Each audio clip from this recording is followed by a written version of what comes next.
I've heard na yung vape, especially pag nasusunog yon, na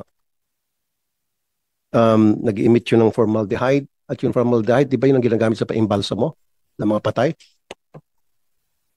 Go ahead po. Yes, Your Honor, one of the emission products of aldehydes na kasama po dun sa content ng ingredients ng vape ay posible pong may emissions for formaldehyde, and as what Your Honor had said, ang formaldehyde po ay classified as a human carcinogen ng International Agency for Research on Cancer. May katanungan lang ako doon siguro sa DOH. Gusto ko lang malaman kung ano yung ingredients, contents, yung sa liquid, sa vape. Narinig ko na meron na atang formaldehyde na ingredients yun, pero hindi nilalagay. Can somebody answer that? Would that be DTI or DOH? Kasi doon sa mga vape products, hindi nakalagay doon yung mga ingredients. Okay. Hindi ni-specify. Yes. Good morning, Mr. Chair and Senator Tulfo. May I request or ask permission that FDA be allowed to answer your query because they are the office in the authority to answer your question. Thank you, sir. Is there anybody from the FDA, Food Drugs Administration? Meron bang taga-FDA rito?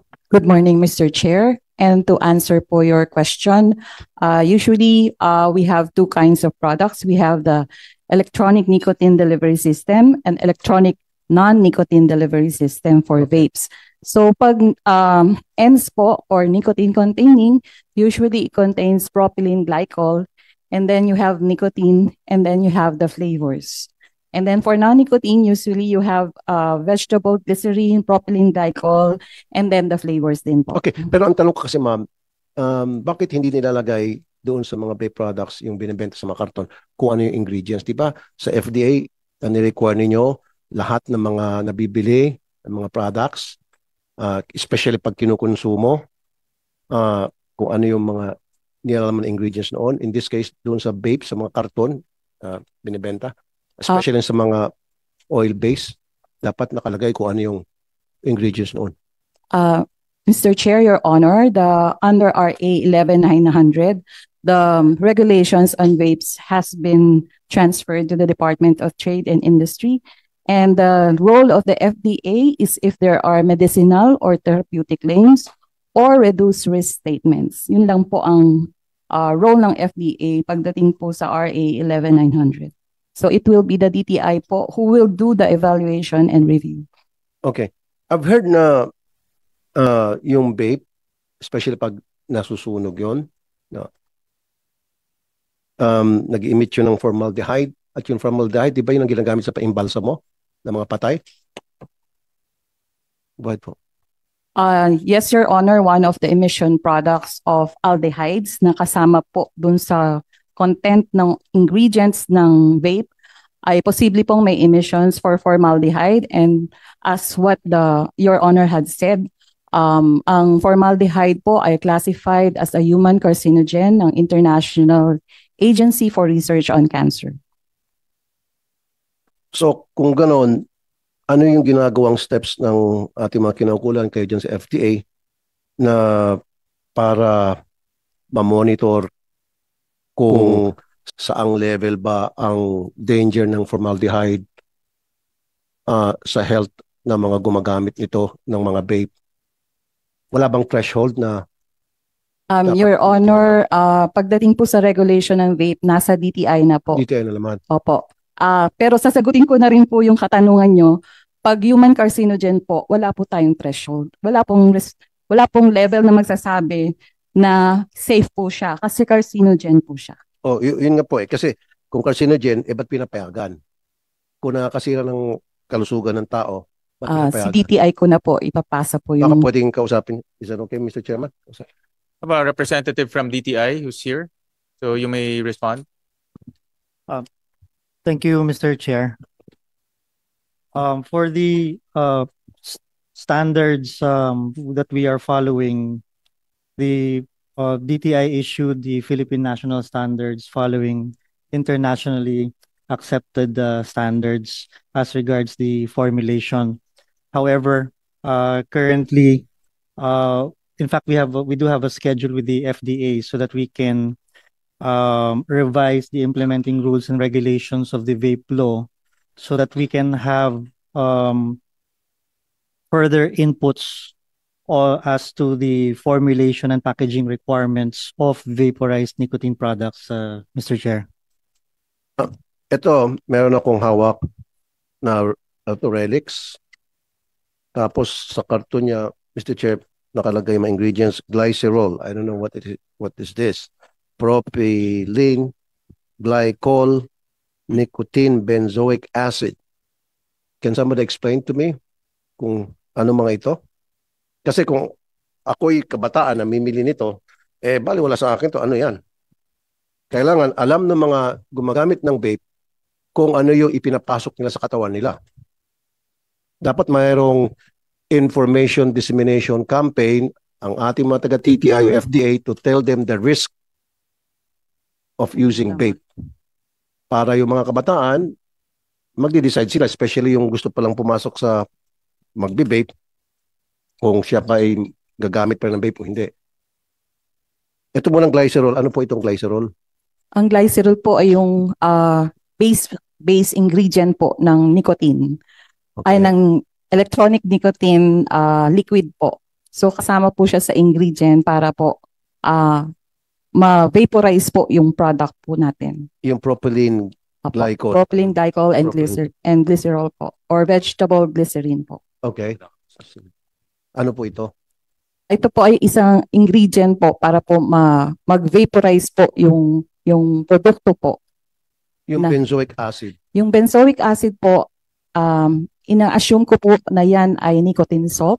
Kaya po may benzoic acid para po ang sinasabi po nila ay hindi masyadong maging harsh sa lalamunan po ang paglanghap nitong nicotine product na to. Okay. Sa ngayon, sa DTI, ano pa ang ginagamit na water-based sa mga vape? Is that salt, Nick, or free-based? Thank you, Mr. Chair. During the previous, let me just answer first, Mr. Chair. Right now, it's a free base. What we issued the PS licenses for are only for free base. Now, during the last hearing, before the hearing ended, I mentioned that we released PS licenses for 2 brands that contain nicotine salt, but upon review, the applications for the nicotine salt products did not push through. And so what we only have now are vaporized nicotine products that use free base and not nicotine salt.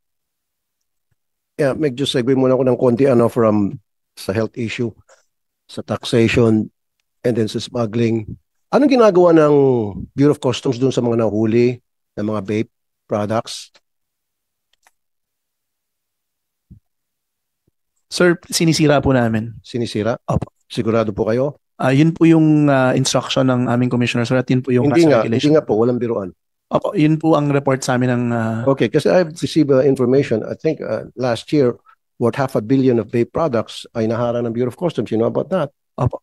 Hanggang ngayon nasa warehouse at nakapagbayad na yung may-ari pero iniipit pa rin dahil nag-aantay, may inaantay ata yung mga taga Bureau of Customs. Your Kung Honor, ano yung inaantay, hindi ko alam. Siguro kayo alam nyo. Your Honor, pwede pong malaman yung details ng i-confirm ko po sa amin. Siyempre, sir, 500 million worth, it doesn't matter whether it is vape o yung ba'y palito ng posporo. We're talking about 500 million pesos na naharang ninyo. Imposible hindi nyo malalaman yon. Kung yan ay naharang nyo halaga lang 1 million, 10 million, pwedeng hindi mo malalaman. Pero if we're talking about 500 million pesos worth of products na naharang nyo, alam nyo yon. So ang pagkakaalam ko, nasa warehouse pa rin daw.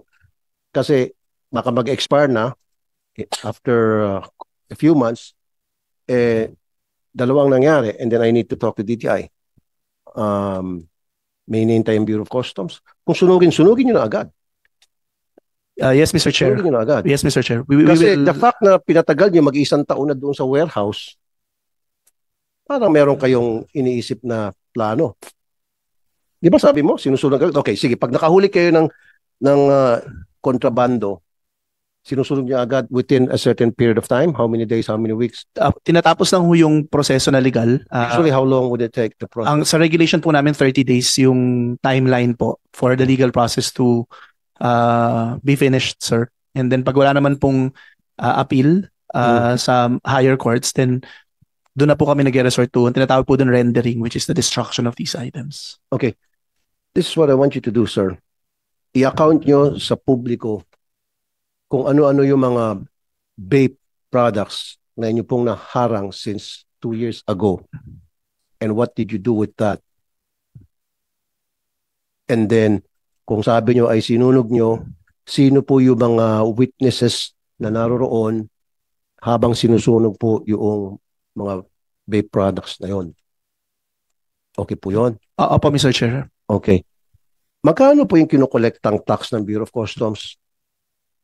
Ang excise tax po na equivalent sa vape depende po dun sa laman nung vaporized product. So sa isang millimeter po ng liquid na yan na equivalent po dun sa nicotine na nakukuha sa isang pack ng sigarilyo, umaabot po ng about 60 pesos na excise tax po. 60 pesos. Opo. Okay. Paano natin malalaman na yung mga vape na pumasok ay nakapagbayad ng excise tax? Dapat po meron silang stamp po na ini-issue po ng Bureau of Internal Revenue. Meron din pong ini-issue ang Bureau of Internal Revenue na authority to release imported goods po. So, ano nangyari sa mga vape products na walang stamp tulad nito? So, smuggle to? Yun po ang presumption. Kinakailangan pong pag wala pong stamp yan, maaari pong hulihin sa merkado yan at i-seize po. E di gumalagala na kayo sa merkado at marami mga walang stamp. May mga continuous operation po kami jointly with the Bureau of Internal Revenue. So, report. ano nangyari po dun sa inyong continuous operation? Meron ba kayong pinapalabas na press release sa media na nag-ikot kami at ito yung mga nahuli namin at ang halaga ay ganito? Bakit wala?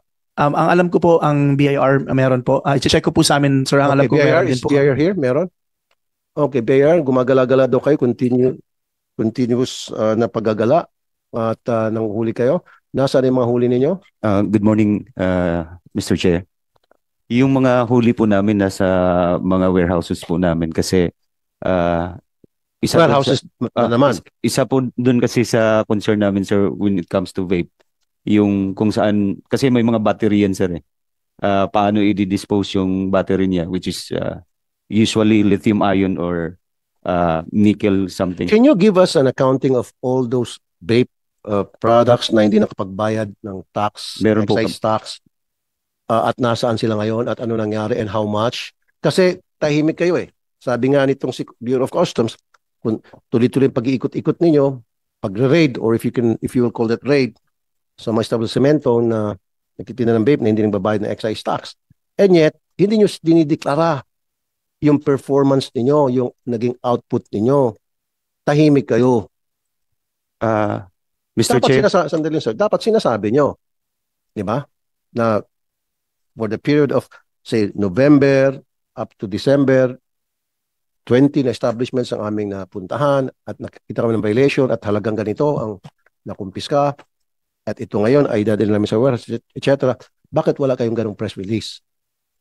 Mr. Chair, yung mga operations po namin lahat nandun po sa website namin sa bir.gov.ph po. No, lahat po ng mga hindi naman lahat ng meron tao pupunta sa website ninyo. Dapat, magpa-press release kayo. Sinasabi nyo sa tao.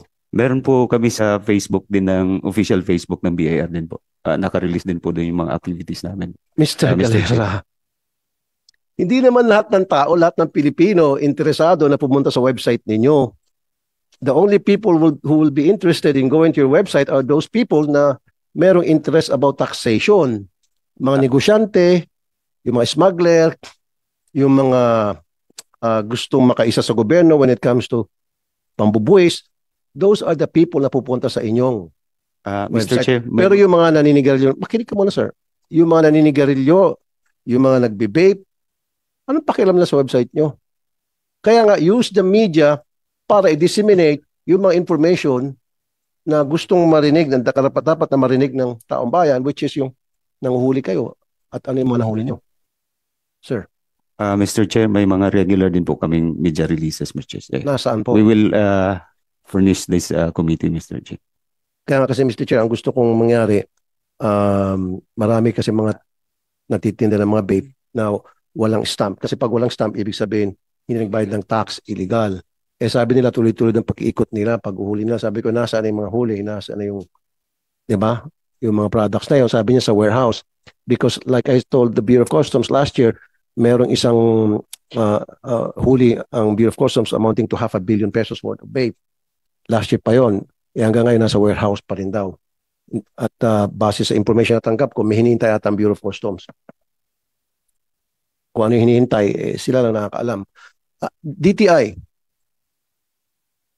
merong mga vape products na pinapayagan at merong mga vape products na hindi. Bakit selective? Dapat kansilahin na lang lahat yan. Kung kailang kansilahin, kung talagang masama sa kalusugan. Thank you, Mr. Chair. The VPI issued the Philippine standard licenses for these vape products only pursuant to the vape law. Currently, we have at least 10 brands with valid PS licenses. So earlier, before the hearing, I submitted to the committee secretary a list of the brands that are allowed to be sold in the public.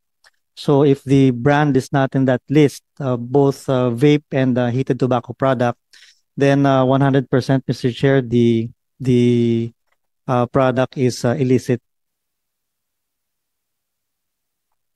Wala akong pinapaboran na vape products dito. Actually, para sa akin, mas maganda tanggalin ng lahat yan eh. Pero naging clear sa akin na merong certain products, brand na hinaharang ninyo. At ginugo nyo yung iba.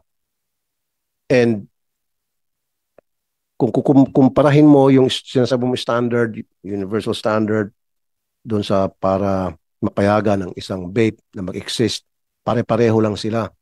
Yung formulation and all. Kaya lang meron talagang hinaharang.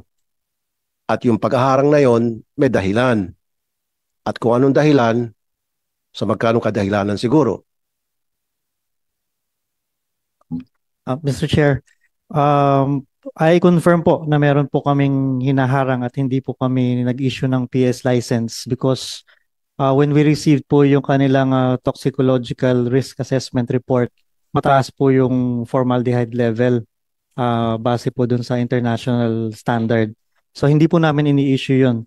I also confirm na meron din po kaming mga brands na sinuspend dahil po dun sa pag-iikot po namin. These brands did not comply with packaging requirements. Under the vape law po, meron po tayong 3 packaging requirement. We have the graphic health warning, textual health warning, and internal revenue fiscal marking. Yung pong mga brand na nasuspend po namin, wala po silang internal revenue fiscal marking o yung tinatawag po natin na tax stamp. But as regards po dun kung bayad po sila ng taxes or hindi, we defer to the BIR. Ang sa amin lang po is meron po bang tax stamp o wala because yun po yung packaging requirement ng vape law.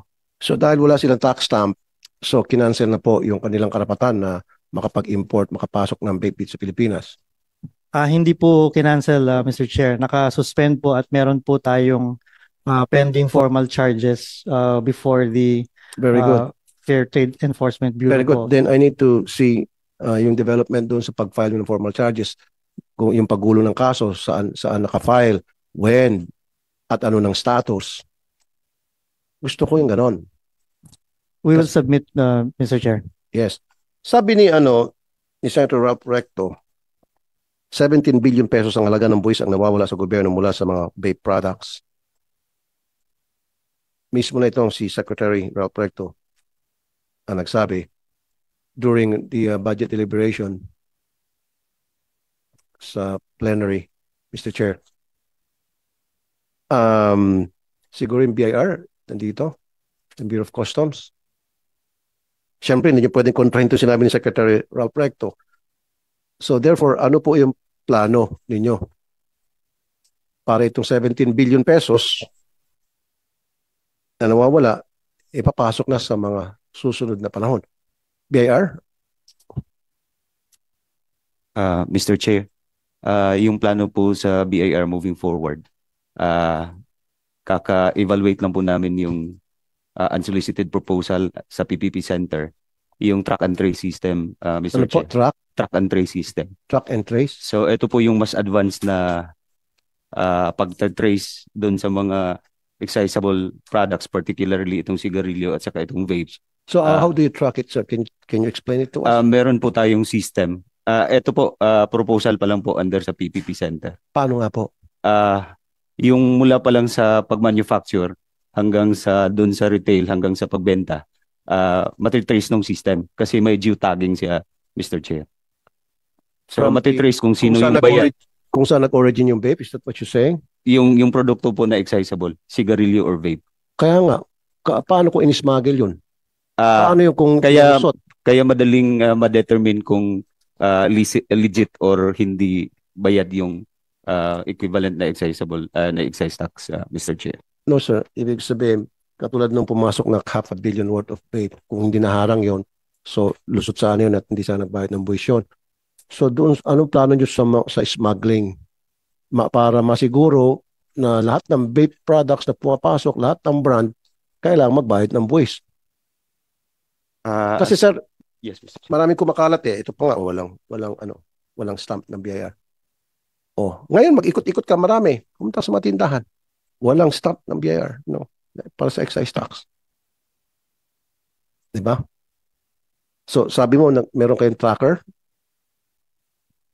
Yun yung moving forward, Mr. Chair, yun yung system na gagamitin natin.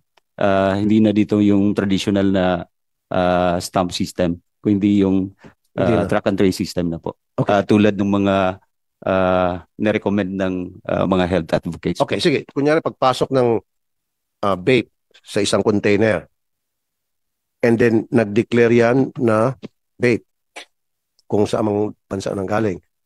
And then, anong gagawin ni Bureau of Customs, sir?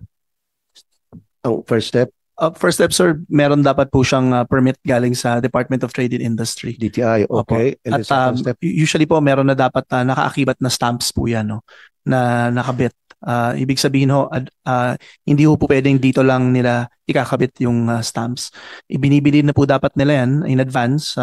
Kinukuha na nila yan sa Bureau of Internal Revenue at ikinakabit na po yan dapat sa mga produkto. kasi nila. pagpasok niya sa container galing sa ibang bansa, ibig sabihin may stamp na agad. Yun po yung regulasyon dapat, sir. Dapat po talaga advance ang So, sino naglagay ng stamp?